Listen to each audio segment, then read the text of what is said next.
افلا يتدبرون القرآن ام على قلوب اقفالها،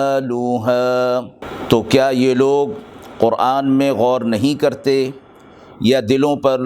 قفل لگ رہے ہیں؟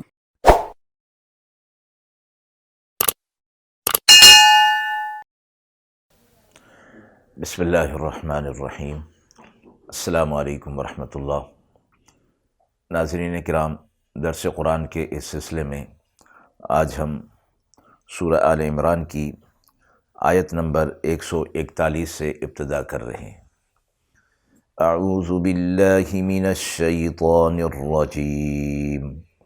بسم اللہ الرحمن الرحیم۔ وَلِيُمَحِّصَ اللَّهُ الَّذِينَ آمَنُوا وَيَمْحَقَ الْكَافِرِينَ، اور اس لیے کہ اللہ ایمان والوں کو پاک صاف کر دے اور مٹا دے کافروں کو۔ پچھلی آیت میں جیسے اللہ رب العزت نے اہل ایمان کو تسلی اور تشفی دی تھی کہ جس طرح غزوہ احد میں اہل ایمان کو کچھ عارضی اور وقتی شکست سے دوچار ہونا پڑا تھا، اسی طرح کفار کو بھی ذلت و رسوائی سے دوچار ہونا پڑ گیا تھا، اور یہ دکھ اور سکھ اور یہ دن اور رات اور یہ آرام اور آسائش اور دکھ، راحت اور سکون، یہ اللہ رب العزت ان کو الٹتے پلٹتے رہتے ہیں اور یہ حالات آتے جاتے رہتے ہیں۔ تو اللہ رب العزت نے یہ فرمایا اہل ایمان کو کہ اس میں بہت ساری حکمتیں ہیں، اور اللہ رب العزت نے جو حکمتیں بیان فرمائی وہ اس آیت کے اندر بھی فرما دیا گیا کہ اللہ رب العزت تمہیں پاک اور صاف کر دے، یعنی وہ جو چیز اللہ رب العزت نے تمہارے ذریعے سے کروائی اور وہ ہو گئی، جو آپ صلی اللہ علیہ وسلم کا وہ حکم کہ جس کو طبی طور پر یہ سمجھ رہے تھے کہ اب جنگ جو ہے وہ ختم ہو گئی اور اب جو ہے مال غنیمت کو سمیٹ لینا چاہیے اور دوسرے صحابہ کرام کے ساتھ مل کر اس کام کو کر لینا چاہیے۔ فرمایا کہ اگرچہ ظاہری اعتبار سے یہ کوئی گناہ کا کام نہ تھا کہ جب جنگ ختم ہو جاتی ہے تو پھر مال غنیمت کو ہی سمیٹنا ہوتا ہے اور پھر سب اس میں شریک ہو جاتے ہیں، لیکن اللہ کے رسول صلی اللہ علیہ وسلم نے یہ فرما دیا تھا کہ اس گھاٹی سے ہٹنا نہیں ہے، اس لیے یہ ایک اجتہادی لغزش مفسرین فرماتے ہیں کہ صحابہ کرام سے ہوئی، تو اس پر ان کے دل کے اندر ندامت بھی تھی، تو اللہ رب العزت پھر اس ندامت کے ذریعے سے ان کے گناہوں کو بھی معاف فرمائے گا اور ان کے درجات کو بھی بلند فرمائے گا، اور ساتھ ہی فرمایا کہ کفار کو مٹا دے، کفار کی جو سازشیں ہیں ان کو ختم کر دے۔ یہ کہ آئندہ جب یہ مسلمانوں کے ساتھ جنگ کریں گے اور لڑائی لڑیں گے تو اللہ رب العزت ان کو شکست سے دوچار فرما کر گویا ان کی طاقت کا خاتمہ فرما دیں گے۔ آیت نمبر 142۔ ام حسبتم ان تدخلوا الجنة ولما يعلم الله الذين جاهدوا منكم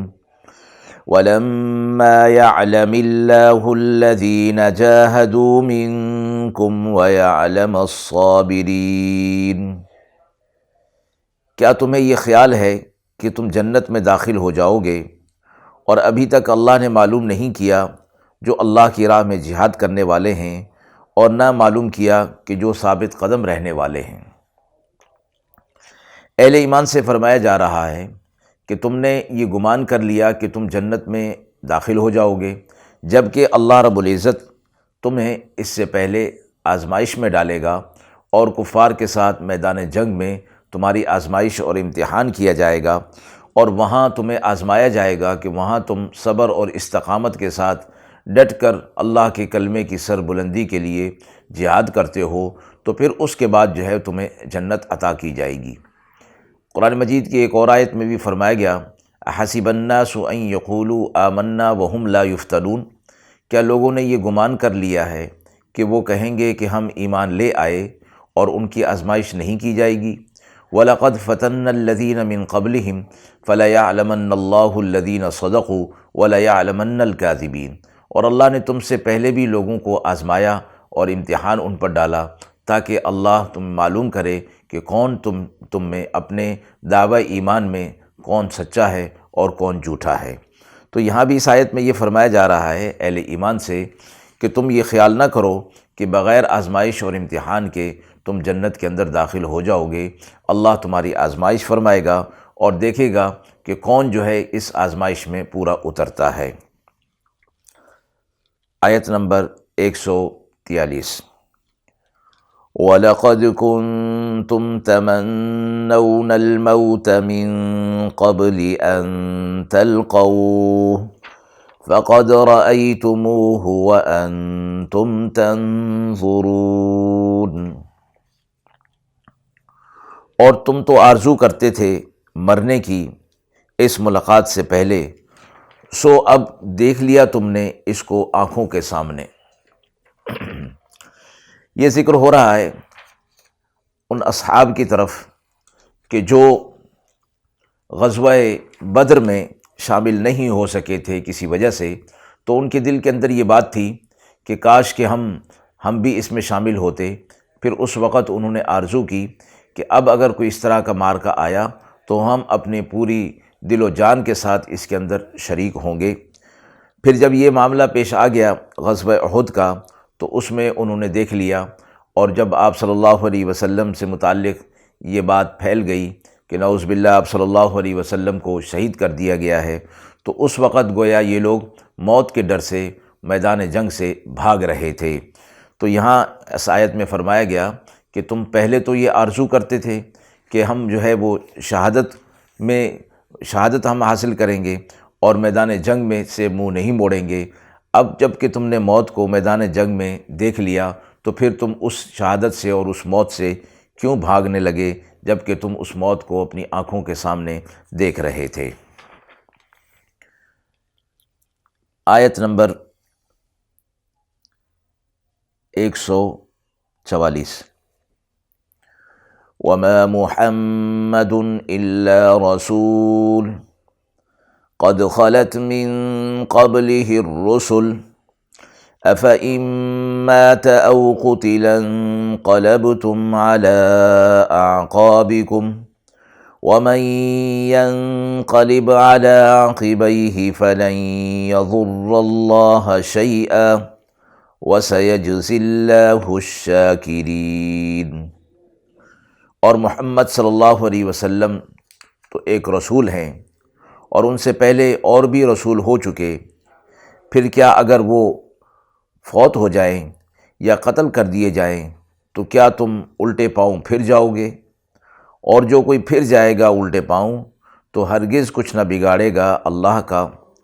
اور اللہ شکر گزاروں کو اجر دے گا۔ آپ صلی اللہ علیہ وسلم سے متعلق جیسے کہ ابھی پچھلی آیت کے اندر یہ بات آئی کہ غزوہ احد میں یہ بات پھیل گئی تھی، اور کفار اور مشرکین نے مسلمانوں میں بے چینی پھیلانے کے لیے اور اتحاد اور اتفاق کو ختم کرنے کے لیے آپ صلی اللہ علیہ وسلم سے متعلق یہ خبر پھیلا دی کہ نعوذ باللہ آپ صلی اللہ علیہ وسلم کو قتل کر دیا گیا، شہید کر دیا گیا ہے۔ تو مسلمانوں میں بے چینی جو ہے وہ پھیل گئی اور میدان جنگ سے وہ بھاگنے لگے۔ تو آیت نازل ہوئی تو فرمایا کہ آپ صلی اللہ علیہ وسلم ایک رسول ہیں، اور آپ صلی اللہ علیہ وسلم سے پہلے بھی بہت سے رسول جو ہے وہ گزر چکے ہیں، اور ان کے ساتھ ان کے اصحاب نے مل کر اللہ کے کلمے کی سربلندی کے لیے جہاد کیا، قتال کیا ہے۔ تو اگر محمد صلی اللہ علیہ وسلم فوت ہو جائیں تو اپنی طبعی موت پر فوت ہو جائیں، یا جنگ کے اندر ان کو شہید کر دیا جائے، قتل کر دیا جائے، تو اہل ایمان سے فرمایا گیا تو کیا تم پھر اپنے دین سے پھر جاؤ گے؟ یعنی محمد صلی اللہ علیہ وسلم کا تو دین نہیں، دین تو اللہ کا ہے۔ جو ایمان لایا گیا اور شریعت پر جو عمل ہے وہ تو اللہ کے لیے ہے، آپ صلی اللہ علیہ وسلم کے لیے نہیں۔ تو یہاں یہ فرما دیا گیا کہ یہ دونوں صورتیں، طبعی موت اور جہاد کے اندر قتل ہو جانا، میدان جنگ میں شہید ہو جانا، یہ دونوں صورتیں ممکنات میں سے ہیں۔ تو فرمایا کہ ان دونوں میں سے کوئی بھی صورت پیش آ جائے تو کیا اہل ایمان اپنے دین سے پھر جائیں گے؟ اور پھر ساتھ ہی فرما دیا جو کوئی بھی اپنے دین سے پھر جائے گا تو وہ کسی کا کچھ نہیں بگاڑے گا، نہ اللہ کا کچھ بگاڑے گا نہ کسی اور کا، بلکہ وہ اپنا ہی بگاڑے گا، اپنا ہی نقصان کرے گا۔ اور جو کوئی نہیں پھرے گا، اپنے اس دین پر استقامت کے ساتھ ڈٹا رہے گا اور اپنے آخر وقت تک اس دین پر عمل کرتا رہے گا، اللہ ایسے لوگوں کو اپنی طرف سے اجر عطا فرمائے گا، اور یہ ایسے ہی بندے اللہ کا شکر ادا کرنے والے ہیں۔ وَمَا كَانَ لِنَفْسٍ أَن تَمُوتَ إِلَّا بِإِذْنِ اللَّهِ كِتَابًا مُؤَجَّلًا وَمَن يُرِدْ ثَوَابَ الدُّنْيَا نُؤْتِهِ مِنْهَا وَمَن يُرِدْ ثَوَابَ الْآخِرَةِ نُؤْتِهِ مِنْهَا وَسَنَجْزِي الشَّاكِرِينَ۔ یہ آیت نمبر 145۔ اور کوئی مر نہیں سکتا اللہ کے حکم کے بغیر، وہ لکھا ہوا ہے ایک وقت مقررہ، اور جو کوئی چاہے گا بدلہ دنیا میں تو ہم اس کو دنیا میں ہی دے دیں گے، اور جو کوئی چاہے گا بدلہ آخرت میں تو ہم اسے آخرت میں دیں گے، اور اللہ احسان کرنے والوں کو، شکر کرنے والوں کو اجر عطا فرمائے گا۔ پچھلی آیت کی بات اگلی اس آیت کے اندر بھی جاری ہے کہ موت اللہ کی طرف سے اس کا وقت مقرر ہے، جب وہ وقت آ جائے گا تو پھر نہ ایک لمحہ آگے ہو سکتا ہے نہ پیچھے ہو سکتا ہے۔ قرآن مجید کے ایک اور مقام پر فرمایا گیا، اذا جاء اجلہم لا یستأخرون ساعۃ ولا یستقدمون، جب اجل آ جاتی ہے، موت کا وقت پورا ہو جاتا ہے، تو نہ ایک ساتھ نہ ایک گھڑی آگے ہو سکتی ہے نہ پیچھے ہو سکتی ہے، اور یہ اللہ کے حکم کے بغیر نہیں ہے۔ الا باذن اللہ، اور کتابا مؤجلا، اس کو لکھا جا چکا ہے لوح محفوظ میں، ہر شخص کی زندگی اور موت، اور کہاں پر موت اس کو آنی ہے، کیسے آنی ہے، اس کو تقدیر میں لکھ دیا گیا، لوح محفوظ میں لکھ دیا گیا۔ اس کو تقدیر اور قضاء اور قدر بھی کہا جاتا ہے۔ تو اللہ کے حکم کے بغیر نہیں ہو سکتا۔ تو اگلی بات یہ فرمائی، جو کوئی اپنے اعمال کا بدلہ دنیا میں چاہے گا تو اللہ اسے دنیا کے اندر عطا فرما دیں گے، لیکن آخرت میں اس کے لیے کوئی بدلہ نہیں ہوگا۔ اور جو کوئی دنیا کے ساتھ ساتھ آخرت کا بھی بدلہ چاہے گا تو اللہ رب العزت اسے دنیا میں بھی بدلہ دیں گے اور آخرت میں بھی اس کا بدلہ عطا فرمایا جائے گا۔ اور فرمائیے اس حوالے سے ہے کہ جو کوئی اخلاص کے ساتھ اور اللہ کی رضا کے لیے جو اعمال کرتا ہے، اس کا بدلہ آخرت میں بھی ملتا ہے اور دنیا میں بھی ملتا ہے، اور اخلاص کے بغیر جو ہوتا ہے وہ فرمایا اس کا بدلہ دنیا کے اندر جو ہے وہ دے دیا جاتا ہے۔ اور صحابہ اکرام کو اسی غزوہ احد کے حوالے سے فرمایا گیا کہ جب تم مال غنیمت کے لیے جا رہے تھے تو گویا تم دنیا کا بھلا چاہ رہے تھے اور دنیا کا فائدہ چاہ رہے تھے، جبکہ اللہ تمہارے لیے آخرت کا فائدہ چاہ رہا تھا۔ تو اسی حوالے سے یہ فرما دیا گیا کہ جو کوئی دنیا کے اندر اپنے اعمال کا بدلہ چاہتا ہے، اللہ اس کو یہیں دے دیتے ہیں، آخرت میں کچھ نہیں ہوگا، اور ہم ثواب دیں گے احسان کرنے والوں کو، شکر کرنے والوں کو۔ وآخر دعوانا ان الحمد للہ رب العالمین۔